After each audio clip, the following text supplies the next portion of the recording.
안녕하십니까 여러분. 더위가 기승을 부릴 계절이 다가오는지 요즘은 길만 걸어도 등허리에 땀이 주룩 흐르는 듯한 기분이 드는 날씨가 쭉 이어지네요. 이런 계절이 돌아오면 저에게 일어났었던 지난 과거의 사건이 하나 떠오르는데 저에게 참 잊지 못할 사건이기도 하고 잊으면 안 되는 사건이기도 해서 아직 기억이 생생합니다.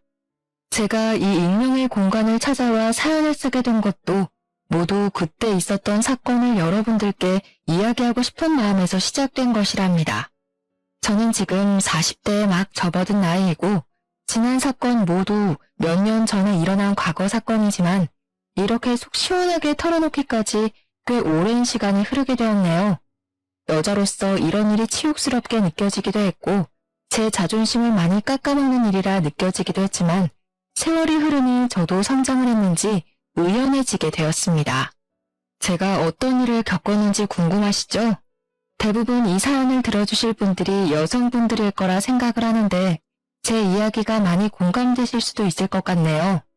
제가 어떻게 이 험한 세상을 헤쳐나가게 되었는지 지금부터 제 이야기 한번 들어주시면 감사하겠습니다. 저는 대학 시절부터 8년이라는 시간을 함께한 남자친구가 있었습니다.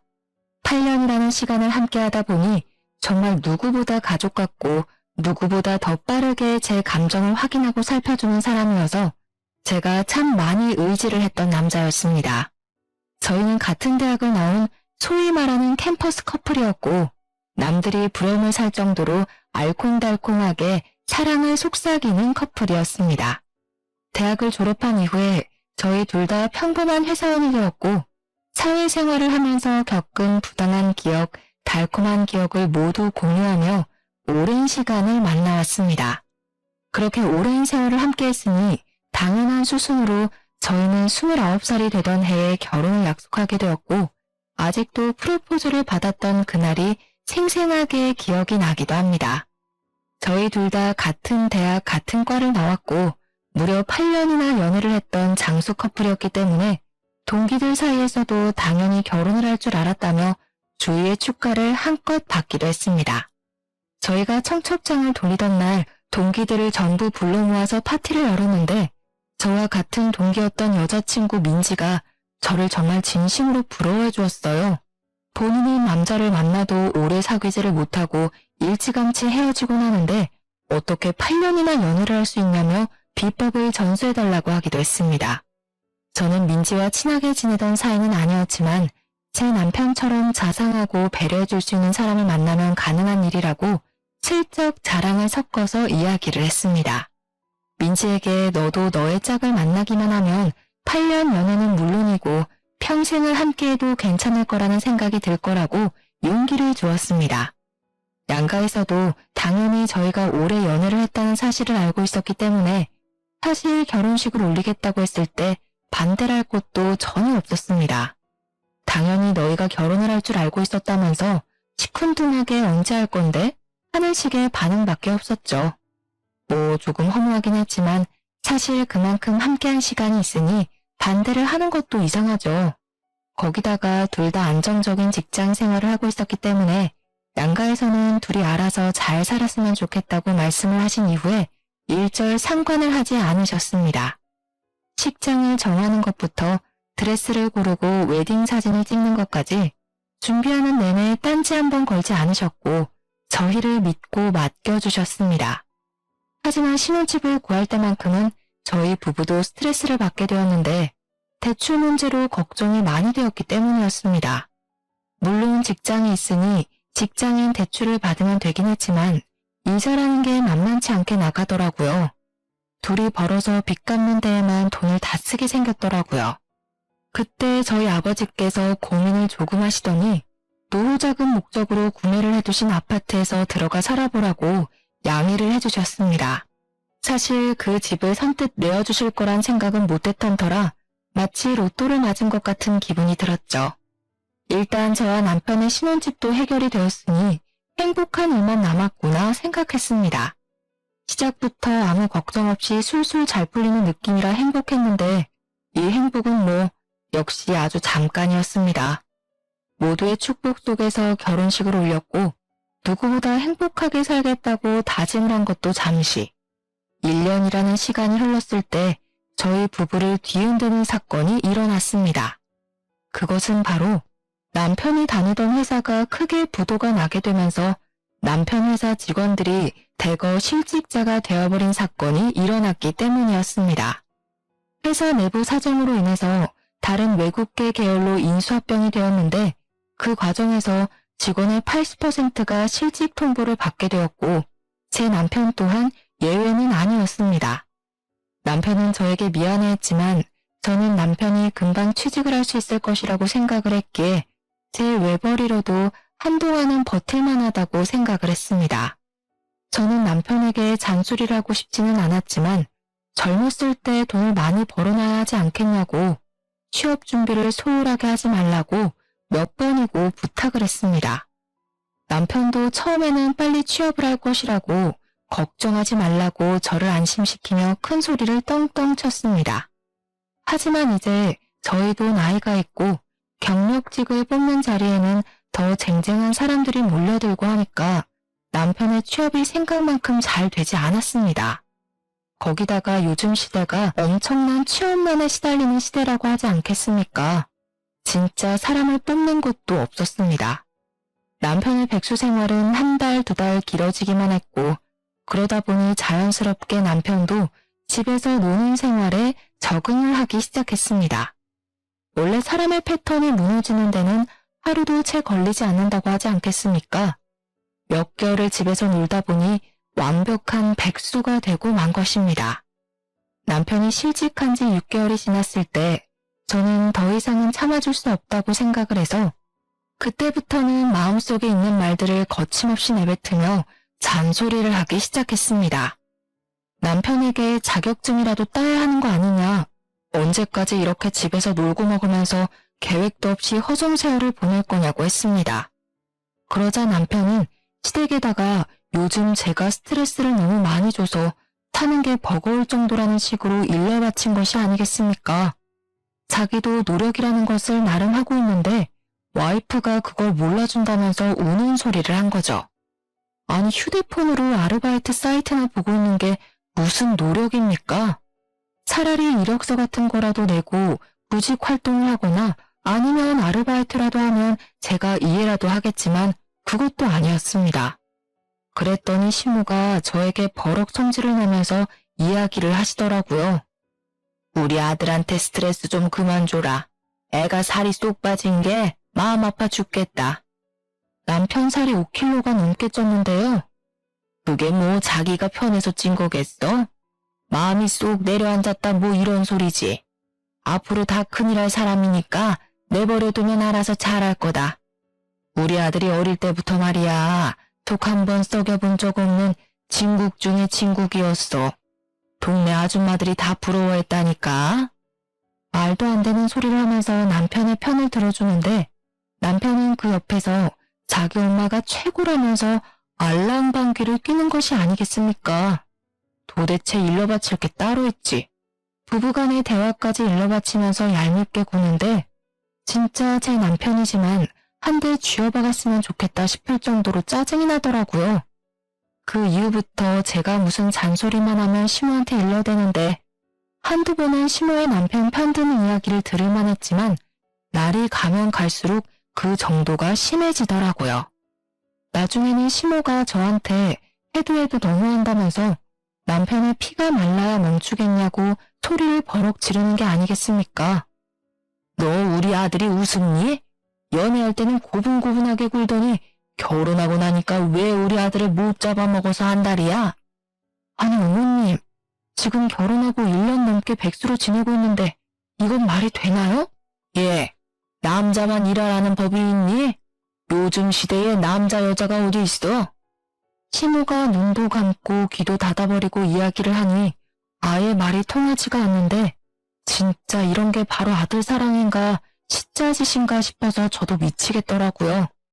그러던 어느 날 대학 동기들과 모임을 가지게 되었는데 제가 결혼을 한 지 1년이 조금 넘은 상태니까 궁금한 게 많았는지 다들 눈이 반짝반짝 하더라고요. 올해 연애를 하고 결혼을 하니까 어떤 것 같냐고 잘 지내냐고 물어보면서 동순의 회사, 그러니까 남편의 회사가 외국계 계열로 인수되지 않았냐고 물어보더라고요. 구조 조정이 엄청났다고 들었는데 괜찮은 거냐고 물어보는 동기들에게 정말 한숨만 푹푹 쉬면서 아무런 말도 하지 못했습니다. 그랬더니 동기들도 제 표정을 보고 알만하다는 듯 아무 소리 못하고 눈치만 살피는데 오히려 그런 부분이 저를 더 좀먹게 만드는 것 같은 기분이 들었습니다. 동기들에게 양해를 구하고 오늘은 집에 일찍 들어가 보겠다고 말을 하며 일어나게 되었는데 애들이 약간 동정심이랑 망해서 기분 좋다는 표정이 섞여 있더라고요. 순간 느껴지는 적대감에 어이가 없어서 이런 것들을 친구라고 생각하고 지냈나 싶은 마음이 들고 참 말로 설명할 수 없는 기분이 들었습니다. 원래 남의 불행이 본인의 행복인 사람들이 덜어 존재하기는 하지만 오랜 시간 친했던 친구들이 그럴 줄은 몰랐으니까요. 아무튼 서둘러서 그 자리를 떠나는데 민지 기억하시죠? 저랑 같은 과를 나오기는 했지만 별로 친하지 않았던 그 친구가 저를 따라 나오더라고요. 수정아 하면서 제 이름을 부르더니 할 말이 있다고 하더니 민지가 창업을 했는데 액세서리를 파는 쇼핑몰을 오픈했다고 하는 게 아니겠습니까? 상황이 이런데 설마 물건을 사라고 하는 건가 싶어서 시큰둥하게 그래서 어쩌라는 식으로 물어보았더니 민지가 웃으면서 그러더라고요. 친구 좋다는 게 뭐야? 나 지금 택배 업무랑 잡일을 할 사람을 구하고 있는데 혹시 동수가 시간이 되면 우리 쇼핑몰에서 일할 생각 있냐고 물어봐 줄래? 그 순간 저는 민지의 등 뒤에서 새하얀 빛이 보이는 듯한 기분이 들었습니다. 한마디로 제 구세주나 다름없어 보였죠. 민지네 사업장이 5인 미만 사업장이라 4대 보험의 혜택은 받을 수 없지만 업장이 커지게 되면 당연히 4대 보험까지 넣어주겠다고 하더라고요. 저한테 제가 동수 때문에 힘들어하는 게 너무 눈에 보인다고 남편에게 물어봐주고 하겠다고 하면 바로 출근시켜달라고 했습니다. 저는 집으로 달려와 민지가 했던 이야기를 남편에게 고스란히 전했고 4대 보험이 안 되는 것은 아쉽지만 나중에 해준다고 하더라 하면서 남편을 설득하기 시작했습니다. 언제까지 집에서 놀고 먹을 수만은 없지 않냐. 월급이 많은 편은 아니라도 그거 벌어오면 우리 살림에 훨씬 더 보탬이 될 거라고 남편을 꼬시기 시작했습니다. 남편이 귀가 솔깃한 건지 업장이 어디에 있냐고 물어보더라고요. 저는 민지에게 남편이 궁금해하는 모든 것을 물어봐주고 연결까지 시켜주게 되었습니다. 드디어 남편이 1년 3개월 만에 백수 생활을 청산하고 민지가 운영하는 액세서리 사업장에서 일을 하기 시작했습니다. 남편도 저랑 같은 학교 같은 과이니 민지를 알긴 알았지만 민지랑 친하게 지내던 사이는 아니었습니다. 물론 그건 저도 마찬가지였고요. 대학을 다니던 시절에 민지에게 추문 같은 것이 꽤 많았었는데 애가 여우다 남자를 밝힌다 이런 소문이 퍼다했기 때문이었습니다. 하지만 이제 저희 나이도 30이고 민지가 예쁘장하게 생긴 친구라서 질투심에 그런 소문이 더 붙었을 수도 있다고 생각을 했기에 별 신경을 쓰지 않았습니다. 왜냐면 그 잠깐 동안 민지가 저희 부부에게 보여준 진심이 너무나도 순수했기 때문이었습니다. 남편은 민지의 업장에서 꽤 빠르게 적응을 해 일을 해나가기 시작했고 대충 4개월쯤 흘렀을 때 뜬금없이 저에게 액세서리를 선물로 주는 센스를 보이기도 했습니다. 꽤 비싼 브랜드의 목걸이였는데 남편이 저를 위해 선물을 사였다는 것도 그렇고 센스 있게 제가 좋아하는 디자인인 것도 그렇고 그냥 너무 예뻤습니다. 남편이 일을 시작한 이후부터 바빠지기는 했지만 오히려 부딪히는 시간이 줄어드니까 사이는 조금 더 좋아진 듯한 느낌이 들기도 했습니다. 남편이랑 함께하는 시간이 소중해지고 좋아져서 이번 일로 인해서 우리 부부의 사이가 더 돈독해졌다고 믿게 되었습니다. 몇 주 뒤에 여자 동기들이 밥이나 함께 하자며 저녁에 모이자고 해서 남편에게 민지도 이야기 전에 들었대? 하고 물어보니까 남편이 그러는 거예요. 민지가 친구들이랑 이상하게 잘 어울리지 못하는 것 같더라? 그 모임에 따로 초대받지 못했다고 하던데. 그래? 그러면 내가 민지한테 연락해서 같이 가자고 해봐야겠다. 저는 민지에게 바로 연락을 했고 같이 저녁 모임에 가자고 하니 너무 좋아하더라고요. 이렇게 순수한 친구를 왜 챙기지 않는 건지 다른 동기들에게 의문이 들었습니다. 아무튼 민지까지 불러서 여자 동기들 모임에 나가게 되었는데 아무래도 동기들 인식에 민지는 추문이 많이 따라붙은 친구이다 보니까 다들 꺼려하는 게 느껴지더라고요. 제가 나서서 오해를 풀어줘야겠다 싶어서 일부러 더 민지를 챙기기도 했고 30이 넘긴 나이가 되었으니 이제 그런 뜬소문은 잊어버리자고 했습니다. 민지랑 한참 이야기를 하고 있는데 민지가 덥다면서 셔츠 단추 하나를 풀더라고요. 근데 민지가 차고 온 목걸이 디자인이 너무나도 낯이 익은 겁니다. 남편이 저에게 선물을 해주었던 디자인과 똑같은 목걸이인 것이 아니겠습니까? 제가 빤히 쳐다보니까 그제야 제 목에 걸린 목걸이를 보더니 어색하게 웃으면서 같은 거네 하더라고요. 아, 나는 남편이 선물로 사줬어. 민지 네 덕분에 남편이 나한테 이런 선물도 다 한다. 아, 진짜? 나도 선물 받은 건데. 모양도 대박이다. 그날 분위기 좋게 잘 즐겼다고 생각하고 미련 없이 친구들과 인사를 하고 집으로 돌아오는데 동기 중에 한 명이 저에게 전화를 해서 받았습니다. 민지, 네가 데리고 나온 거라며? 우리 나이도 30인데 겉도는 동기들 하나하나 챙겨서 같이 놀면 좋지 뭐. 인맥이라는 게 어떻게 쓰이게 될지 모르잖아. 너 민지 소문은 알고 그러는 거야? 난 걔 좀 깨림칙해. 걔 대학 다닐 때도 말 많았잖아. 도대체 우리 나이가 몇 살인데 아직도 그런 걸 신경 쓰니? 수정이 네가 아무것도 모르네. 그거 뜬 소문 아니고 대학 다닐 때 캠퍼스 커플 브레이커로 엄청 유명했잖아. 나이 먹고서는 유부남이랑 불륜하다가 걸린 적도 있다던데. 정확한 사실인지는 알 수 없지만 그런 이야기를 듣고 나니 괜히 민지의 업장에 남편을 소개해 준 것인가 하는 생각이 들면서 찝찝한 마음이 들었습니다. 여자의 촉이라는 게 진짜 대단하지 않습니까? 어쩐지 찝찝한 마음이 든다고 했더니 사건이 여기서부터 제대로 터지기 시작했습니다. 남편이 어느 날부터 계속 얼굴에 어두운 그림자가 드리우는 것이 아니겠습니까? 제가 남편이 수상한 행동에 참지 못하고 무슨 일이냐고 물어보았습니다. 사실 내가 그동안 말을 하지 못한 게 있는데 내가 용돈을 받은 거 모아서 주식 투자를 했는데 그게 진짜 초대박이 난 거야. 그래서 신이 나서 조금씩 돈을 모아서 투자를 했는데 투자금의 몇 배 이상의 돈이 불어나기 시작하는 거지. 그래서 내가 너무 신이 나서. 그래서? 내가 대출을 받아가지고 크게 투자를 한 번 했는데 그 회사 주식이 갑자기 고꾸라지면서 원금을 다 잃은 것도 모자라 대출 빚을 지고 말았어. 저는 그 말에 너무나도 충격을 받아서 한동안 정신을 차리지 못하고 멍한 상태로 남편의 얼굴을 바라보기만 했습니다. 저는 도저히 혼자 감당해낼 수 있는 수준이 아니라고 생각이 들어서 시댁에 이 이야기를 했는데 정말 시댁에서는 뻔뻔하게 나오는 게 아니겠습니까? 남자가 살면서 그런 실수도 한 번쯤은 할 수 있지. 너도 돈 벌고 있지 않니? 같이 벌어서 갚아나가면 얼마 안 걸릴 거다. 저희가 부모님의 노후자금이나 다름없는 아파트에 들어와 대출 없이 살기 시작한 이유가 돈을 모으기 위해서였는데 갑자기 여기서 예상치 못한 구멍이 뚫린 거죠. 저는 고민에 쌓여 결국에는 이자를 지불하는 게 더 손해라는 생각에 붓고 있는 적금을 깨겠다고 했더니 남편이 저에게 기가 막힌 묘수가 있다는 게 아니겠습니까?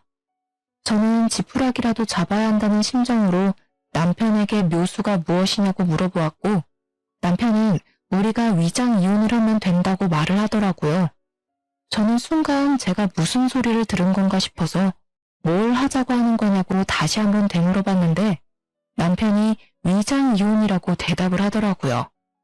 내가 주식 투자를 한 사람들끼리 모여있는 톡방에 들어가 있는데 거기서 지금 다들 위장 이혼을 한다고 난리래. 투자 손실 난 것만큼 어쨌든 갚아야 하는데 내 명의로 된 재산이라도 지켜야 하지 않겠나 뭐 이런 의미로 한다더라고. 남편의 말에도 일리가 있다는 생각이 들었습니다. 모든 재산을 제 명의로 돌려놓고 위장 이혼을 하면 남편이 파산 신청을 해도 안전하니까요. 물론 이런 일이 불법이라는 것을 알고는 있지만 정작 제 코가 석자의 마당에 물불 가릴 때가 아니지 않겠습니까? 거기다가 남편이 계속해서 저를 설득해오니 저도 혹하더라고요. 어차피 주소나 시댁으로 바꾸는 거고 같이 사는 거야 문제가 없다고 서류상으로만 이혼을 하자고 하더라고요.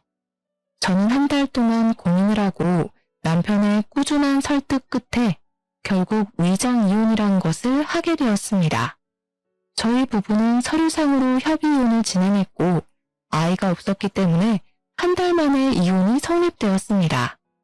그런데 이혼을 마무리 지은 그날부터 남편이 정말 제 눈에도 보일 정도로 변하기 시작했습니다. 저는 급작스러운 변화에 상황 파악이 잘 되지 않을 정도였습니다.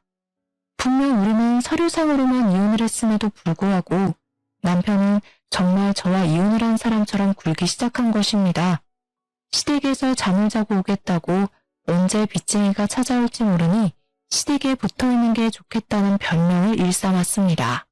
시댁에서는 저희의 위장 이혼을 몰랐거든요.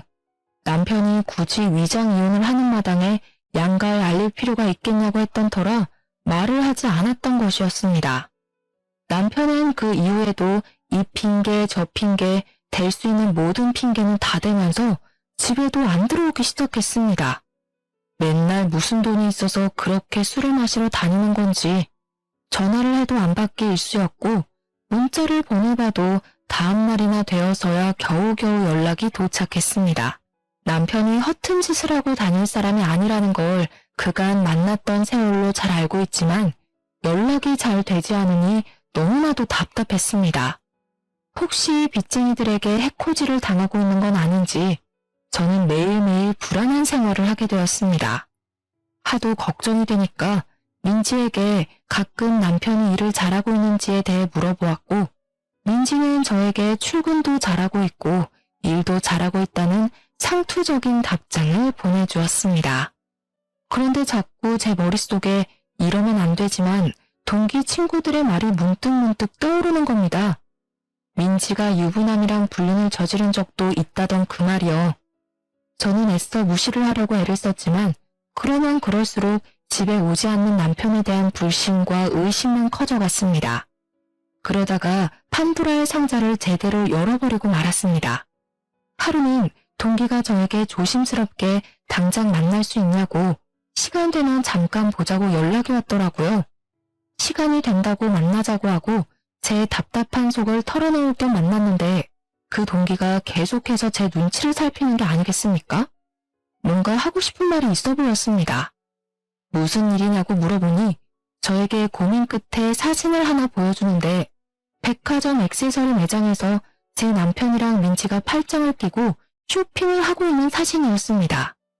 제가 놀라서 동기를 바라보니까 동기가 저에게 드디어 하고 싶은 말을 하더라고요.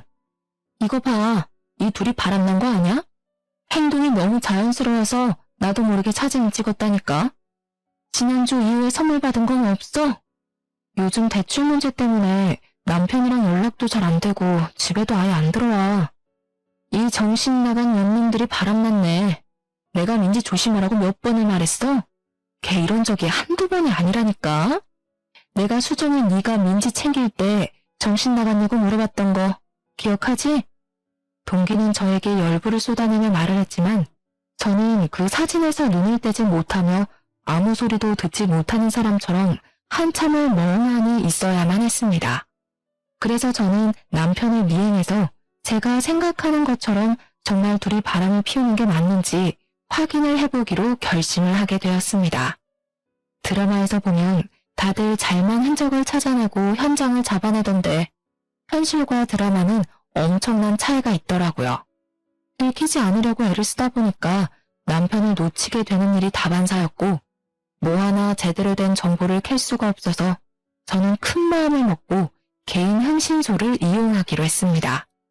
이 사람들은 전문가라는 확신이 있다 보니까 적어도 제가 찾아내는 것보다는 낫겠다 싶어서 거금을 주고 그 사람들에게 미행을 부탁했습니다. 역시 돈이 좋긴 좋은 건지 미행을 시작한 지 3주 만에 건수를 제대로 잡았다면서 연락이 왔더라고요. 흥신소 사람들이 찍어준 사진은 정말 전문가가 찍었다고 말을 해도 손색이 없을 정도로 완벽했습니다.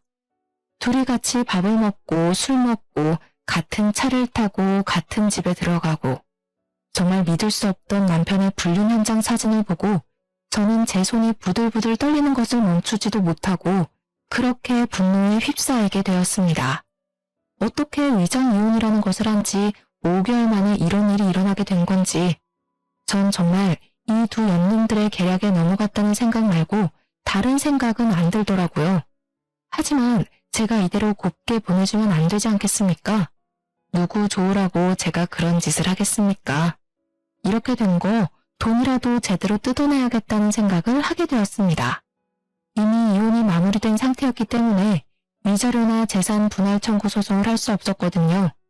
저는 남편에게 아무것도 모르는 척 연락을 하게 되었고 한참 만에 연락이 된 우리 남편은 저에게 퉁명스럽게 무슨 일 때문에 전화를 하냐고 물어보더라고요. 저는 남편에게 부부 사이에 무슨 용건이 있어야지만 연락을 해야 하는 거냐 말하고 싶었지만 큰 그림을 위해 꾹 참고 큰일이라도 난 듯 연기를 하기 시작했습니다. 여보 어떡해.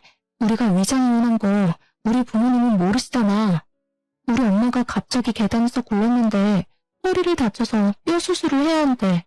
근데 허리 수술 엄청 비싼 거 알지?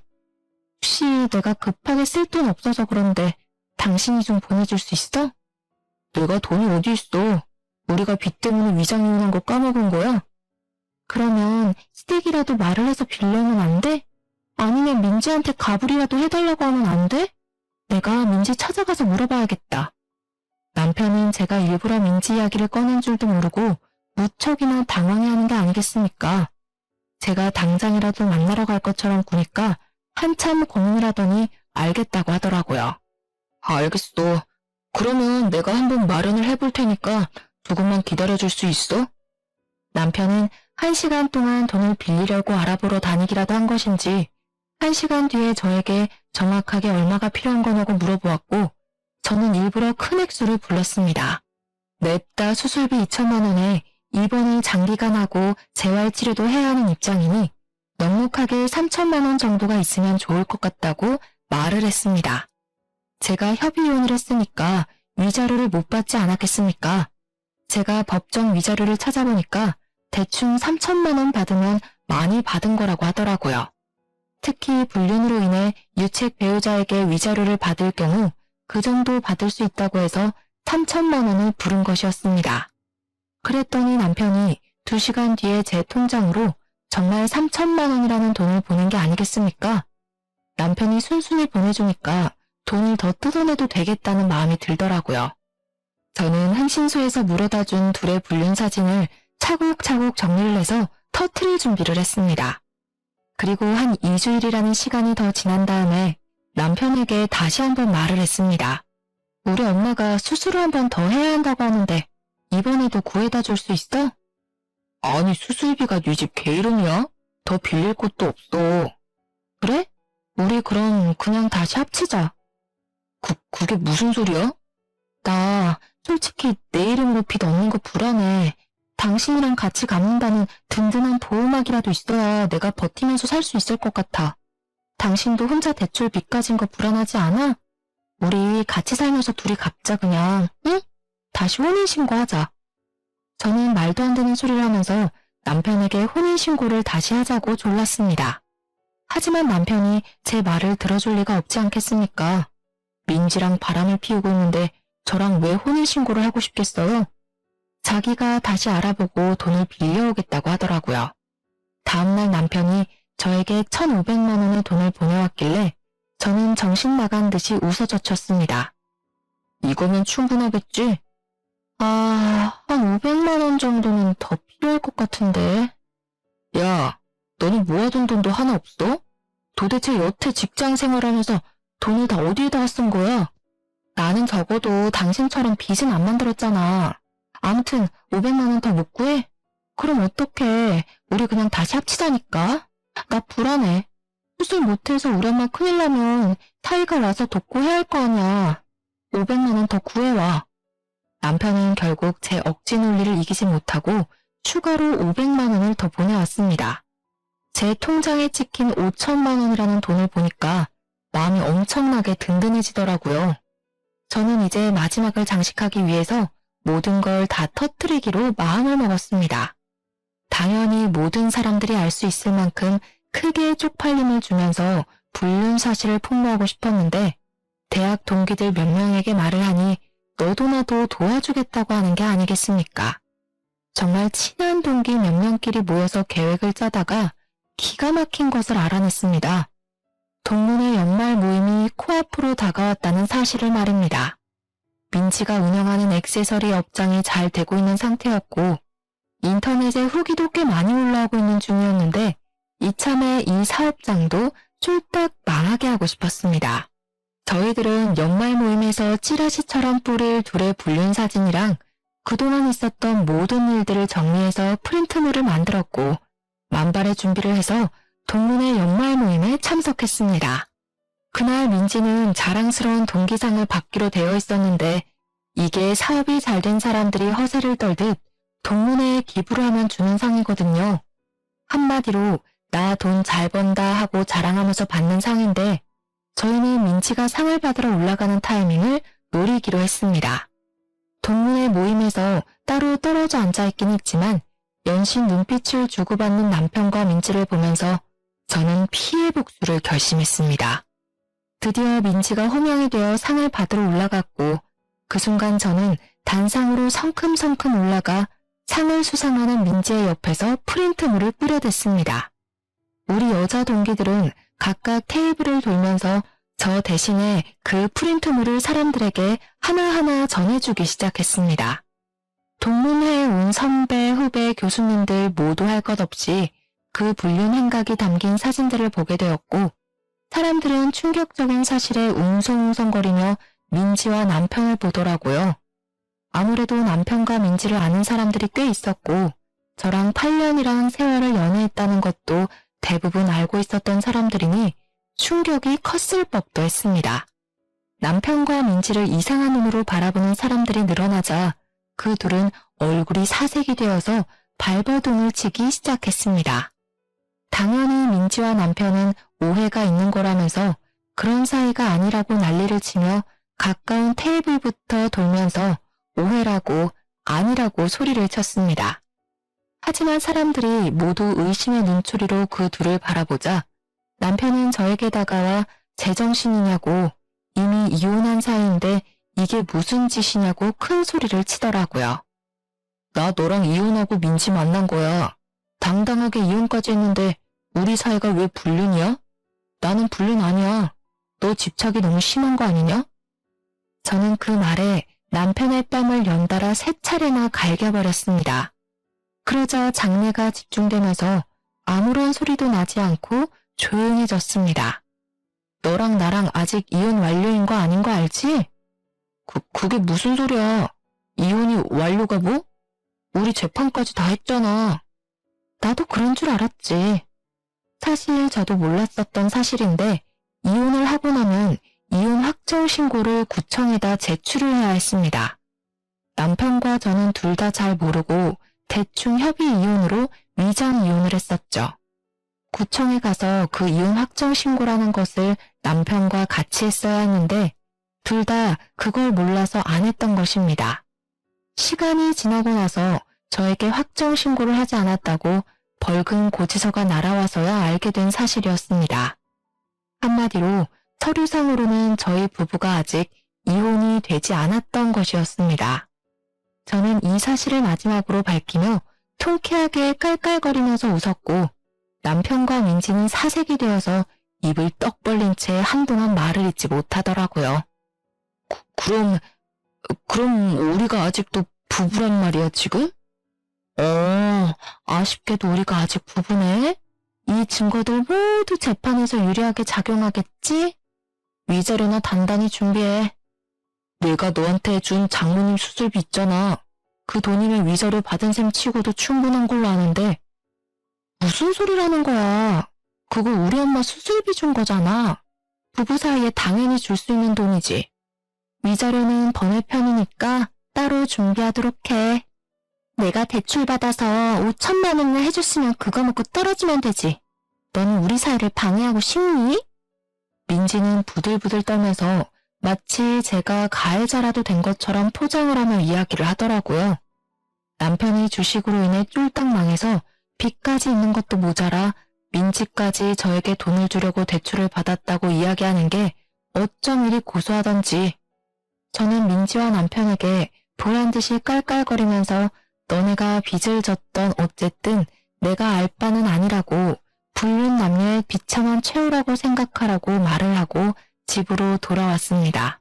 저는 저를 도와준 동기들에게 진심으로 고마움을 전했는데 동기들은 이대로 끝내기에는 아쉽다고 민지의 쇼핑몰에 테러를 하자고 하더라고요. 내가 SNS 스타인 거 알고 있지? 우리 딸 육아일기로 엄청난 팬들을 보유하고 있잖아. 자, 내가 SNS에 제대로 한번 올려줄게. 동기 친구 하나가 인터넷에서 영향력이 꽤 있는 유명인인데 쇼핑몰이 특정은 되나 누구인지는 아리송하게 SNS에 불륜 폭로 글을 올려주었습니다. 쇼핑몰 사장이랑 직원이랑 불륜 관계인데 그 직원 부인이 자기 절친이라고 글을 올려두니 정말 댓글이 정말 터지게 달리더라고요. 당연히 제 동기의 SNS를 구독하고 있는 사람들이 신상 정보를 하나둘 캐기 시작했고 곧 민지네 쇼핑몰에는 악성 댓글이 달리기 시작했습니다. 구매 후기에도 온통 불륜녀 투성이고 인터넷에 검색하면 자동 완성 기능에 땡땡 액세서리 불륜녀가 뜰 정도로 인터넷에서 화제가 되었습니다. 동문회 그 사건이 있었던 이후 딱 3개월이 지나서 민지네 쇼핑몰은 완전히 망해버리고 말았습니다. 저는 남편과 제대로 이혼을 다시 한번 하기 위해 이혼 소송을 걸게 되었고 위자료까지 받아내겠다는 일념으로 3천만 원을 청구했습니다. 남편이 이미 투자 실패로 인한 빚이 있고 민지도 저에게 5천만 원을 주느라 빚이 생긴 마당에 위자료 3천만 원까지 청구를 하니 시댁은 난리가 났습니다. 너네가 벌써 10수년을 함께한 사이인데 한 번만 눈 딱 감고 용서를 해줄 수는 없겠니? 우리 집안의 며느리는 너 하나뿐이다. 그동안 계속 저를 은근히 구박해온 시모가 깨갱하고 숙이면서 이야기를 하는데 고소한 마음이 들면서도 어이가 없더라고요. 저는 저 인간이랑 다시 합치고 뭐고 할 생각 전혀 없거든요. 돈이나 마련해 두세요. 민지와 남편도 저를 찾아와서 무릎을 꿇고 정말 사정사정을 했습니다. 사업장이 망한 데다가 갚아야 할 부자재 거래 대금도 있고 빚도 생겼다고 하면서 자기들이 사죄를 하겠다고 한 번만 용서를 해달라고 손이 발이 되게 빌었습니다. 저는 이참에 마지막 장식을 해야겠다는 아이디어가 떠올랐고 그들에게 물어보았습니다. 그럼 내가 너네 둘 헤어지라고 하면 헤어질 거야? 그러면 너네 둘이 서로 뺨 때리고 싸워봐. 그거 보고 내가 속이 풀리면 위자료 청구는 취소할게. 민지는 누나를 굴리면서 제 눈치를 보는데 그 말이 끝나기 무섭게 남편이 민지의 뺨을 확 치는 것이 아니겠습니까? 민지는 뺨을 얻어맞고는 지금 자기를 때린 거냐면서 남편의 머리채를 잡고 쥐어 흔들기 시작했습니다. 갑자기 둘이 치고받고 싸우면서 물어뜯는데 그걸 보고도 저는 별 감흥이 생기지 않더라고요. 통쾌하긴 했지만요. 도대체 얼마나 세기말 사랑인가 궁금했는데 고작 그런 걸로 서로 뺨 때리고 머리 쥐어뜯고 싸우는 꼴이 우습기만 했습니다. 제가 그 자리를 박차고 일어나 나오는데 갑자기 둘 다 거짓골을 하고 따라와서는 자기들이 이렇게까지 했으니 3천만 원 청구한 거는 물러주냐고 하더라고요. 내가 왜 그래야 하는데? 너네 둘이 싸우든 말든 헤어지든 말든 지지고 볶던 관심 없어. 나는 그냥 내가 받아야 할 돈 받는 거야. 너한테는 혼인 파탄 책임 위자료, 너한테는 상간녀 위자료. 그러고는 침 한 번 시원하게 그들의 발 앞에 뱉어주고 당당하게 뒤돌아 나왔습니다. 그 이후요? 당연히 제가 이혼 소송에서 승소를 했고요. 위자료 또한 1천만 원을 받게 되었습니다. 조금 아쉽긴 하지만 법원이 호락호락하진 않더라고요. 그래도 1천만 원이라는 위자료를 각각에게서 챙기게 되었으니 총 7천만 원이라는 돈을 그 둘에게서 뽑아낸 격이었습니다. 신혼집은 부모님 명의였기에 남편의 짐은 다시 댁으로 보내버렸고 저는 다시 친정으로 돌아와 직장 생활 열심히 하고 있는 중입니다. 남편과 민지는 둘이 서로 뺨 때리고 싸운 이후에 감정의 골이 깊어진 건지 뭔지 헤어졌다는 소문이 귀에 들려오더라고요. 남편은 폐인이 다 되어서는 저에게 울면서 한두 번 전화가 오긴 했었는데 제가 미쳤다고 그런 전화를 받아주겠습니까? 차단했습니다. 저는 솔직히 속도 많이 상하기도 했고 우울함이 찾아오기도 했었습니다. 그런 찌질이를 10년이 넘는 시간 동안 내 사람이다 하고 지낸 게 억울해서요. 이 마음을 훌훌 털기 위해서 저는 마음치료소에서 상담을 받기도 하고 새로운 취미를 하나 가져보라고 해서 테니스까지 시작을 했습니다. 몸을 안 쓰다가 쓰려고 하니까 삐걱거리기도 하고 멍도 들고 힘이 들긴 한데 운동하면 막 아드레날린이 샘솟는 기분이더라고요. 우리 부모님께서도 저에게 고생 많았다고 잘 대처한 거라고 해주셔서 지금은 진짜 마음 다 털고 행복한 생각만 하면서 살고 있습니다.